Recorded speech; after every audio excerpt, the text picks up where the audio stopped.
सोहनपुर नाम का एक छोटा सा गांव था। वहां के सभी लोग आपस में मिलजुल कर रहते थे। उसी गांव में रवि नाम का एक किसान रहता था। वो गरीब जरूर था, लेकिन ईमानदार और मेहनती बहुत था। रवि दिन रात अपने खेतों में काम करता रहता था। उसकी मेहनत और सच्चाई के कारण गांव वाले उसकी बहुत इज्जत करते थे। अक्सर लोग उसकी तारीफ करते हुए कहते थे, ये लड़का कितना मेहनती और ईमानदार है। अपने खेतों के काम में बड़ी लगन और मेहनत से जुटा रहता है। तभी गांव का व्यापारी लालू वहां आता है। लालू की आदत थी झूठ बोलकर गांव वालों को फंसाने की। वो गांव वालों के पास आकर मुस्कुराते हुए कहता है, तुम सब मेरे पास आओ, साथ मिलकर मेहनत करें और देखना बहुत जल्द अमीर बन जाएंगे। मैं तुम्हें शॉर्टकट के रास्ते से जल्दी अमीर बना दूंगा।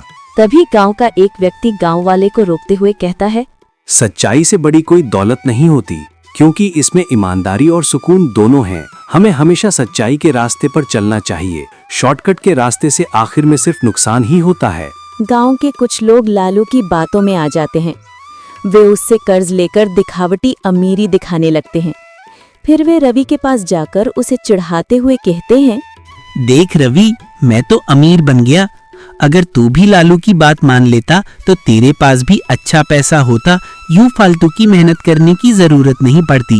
फिर कुछ दिनों बाद लालू खुद रवि के पास आता है और उसे लालच देते हुए कहता है, सुन रवि, ये बेकार की मेहनत छोड़ दे। तू भी सबकी तरह मुझसे पैसे ले ले। वापस देने की कोई चिंता मत कर। जब तेरे पास हो तब दे देना, या फिर भले ही मत देना। सेठ जी, मैं अपनी मेहनत से आगे बढ़ना चाहता हूँ। मैं शॉर्टकट का रास्ता नहीं अपनाना चाहता, क्योंकि मुझे अपनी मेहनत पर पूरा भरोसा है। लालू सेठ गुस्से में वहां से चले जाते हैं। इसके बाद गांव के सभी लोग रवि से दूरी बनाने लगते हैं। रवि उदास मन से अपने खेतों पर जाता है। तभी उसकी माँ वहां आती है और प्यार से कहती है, बेटा, सच्चाई की राह भले ही कठिन होती है, लेकिन याद रखना, मेहनत और ईमानदारी का फल एक दिन जरूर मिलता है। रवि फिर से अपना काम पूरी मेहनत और ईमानदारी से करने लगता है। कुछ दिनों के बाद जो व्यक्ति लालू से कर्ज लेते हैं, वो लोग लालू को गांव के चौपाल में बैठे मिलते हैं। वो उनसे कहता है, तुम लोगों ने जो मुझसे कर्ज लिया है, मुझे वापस करो, या फिर अपनी अपनी जमीन मेरे नाम करो, नहीं तो अंजाम अच्छा नहीं होगा। देख लेना, मैं तुम्हें बर्बाद कर दूंगा। देखते देखते बहुत से परिवार परेशान हो जाते हैं। गांव का माहौल बिगड़ जाता है। कई लोग एक साथ बैठकर गंभीर होकर विचार करने लगते हैं, अब क्या किया जाए। तभी रवि वहां पर आता है और ठहरकर सबकी तरफ देखते हुए कहता है, मैंने तो पहले ही मना किया था, लेकिन तुम लोगों ने नई बातों पर ध्यान ही नहीं दिया और उल्टा मेरा मजाक भी उड़ाया था। अब भी कुछ नहीं बिगड़ा है। हम लोग लालू के ऊपर कानूनी कार्रवाई करवाते हैं। गांव वाले रवि की बातों पर ध्यान नहीं देते और लालू का घमंड दिन ब दिन बढ़ता जाता है। अब वो अपनी ताकत के बल पर गांव वालों को डराने धमकाने लगा है। रवि ये सब चुपचाप देखता है, लेकिन अपने सिद्धांतों से पीछे नहीं हटता। वो हर दिन ईमानदारी और लगन से अपने खेतों में काम करता रहता है। एक दिन लालू रवि के पास आता है, उसकी ओर तिरछी मुस्कान के साथ देखता है और ताना मारते हुए कहता है, तेरा कुछ नहीं हो सकता रवि, बस दिन भर काम करते रहो, पसीना बहाते रहो। यही करते करते तेरी पूरी जिंदगी निकल जाएगी। कुछ दिनों बाद गांव में सूखा पड़ा। किसी की खेती नहीं हुई थी। लालू को एक बार फिर गांव वालों को लूटने का मौका मिल गया। उसके पास जो अनाज था, वो उसने महंगे दामों पर बेचना शुरू कर दिया। जिसके पास पैसा था, उसने तो अनाज खरीद लिया, लेकिन बाकी लोग परेशान हो गए। रवि के खेतों में थोड़ा बहुत अनाज हुआ था। गांव वालों को तकलीफ में देखकर रवि ने फैसला किया कि वो उन्हें अनाज मुफ्त में देगा। जब तक मेरे पास अनाज है, तुम्हें किसी बात की चिंता नहीं करनी चाहिए। इसी से काम चला लो।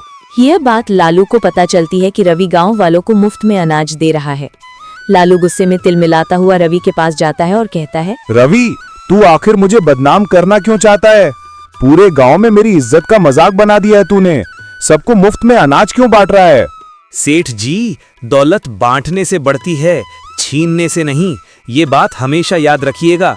लालू सेठ गुस्से और जलन से भरा वहां से चला जाता है। धीरे धीरे गांव वाले रवि की सच्चाई को समझने लगते हैं और सबका झुकाव रवि की ओर होने लगता है। ये देखकर लालू सेठ भीतर ही भीतर जलने लगता है और रवि को बर्बाद करने की योजना बनाता है। फिर एक दिन वो गांव वालों को अपने घर बुलाता है और कहता है, सुनो, जैसा मैं कहता हूँ वैसा ही करना।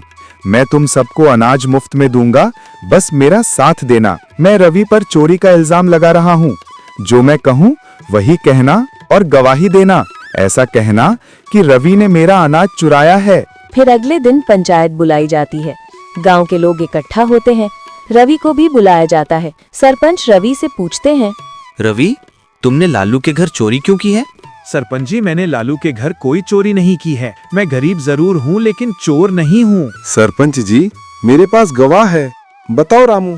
हाँ सरपंच जी, मैंने अपनी आंखों से देखा ऐसे लालू सेठ के घर में चोरी करते हुए। रवि को सजा दी जाती है। वो उदास मन से घर लौटता है। माँ की आंखों में आंसू है।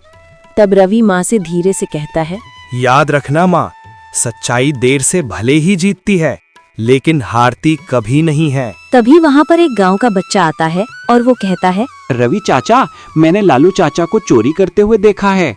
वो अनाज की बोरियां उठाकर ले जा रहे थे। ये सुनकर रवि चौंक जाता है। सबूत भी मिल जाता है। फिर अगली सुबह रवि पंचायत बुलाता है। गांव के लोग होते हैं। फिर रवि कहता है, सरपंच जी, मैंने पहले ही कहा था कि मैंने चोरी नहीं की है। इस बच्चे ने अपनी आंखों से देखा है, लालू ही अनाज चुरा रहा था। बताओ बेटा, जो देखा वो सब सच सच बताओ। हाँ बेटा, अब तुम बताओ, जो तुमने देखा है वो सब सच्चाई से कहना। झूठ बिल्कुल मत भूलना। सच बोलने से कभी किसी को डरना नहीं चाहिए। सरपंच काका, मैंने लालू चाचा को रात में देखा था। वो किसी के घर के अंदर गए और कुछ देर बाद बहुत सारी बोरियां लेकर बाहर निकले। फिर उन्होंने इधर उधर देखा जैसे कोई देख ना ले और उसके बाद वहाँ से चले गए। लालू शर्मिंदा हुआ। पूरे गांव में उसकी इज्जत चली गई। उसने रवि से माफी मांगी। फिर रवि ने कहा, गलती करने वाले को माफ करना भी जरूरी है। गलती इंसान से ही होती है। रवि फिर से गांव वालों का हीरो बन जाता है। कुछ दिनों के बाद रवि लालू के घर जाता है और लालू से कहता है, लालू, मेरी बात मानो और गलत राह छोड़ दो। इसमें तुम्हारा ही घाटा है और मैंने भी तुम्हें माफ कर दिया है। रवि, तुम सच में महान हो जो तुमने मुझे माफ किया। अब से मैं भी ईमानदारी से काम करूंगा और सच्चाई के रास्ते पर चलूंगा। रवि की सच्चाई और माफ करने की भावना से गांव को एक सीख मिली। सच्चाई की राह मुश्किल जरूर होती है लेकिन जीत हमेशा उसी की होती है।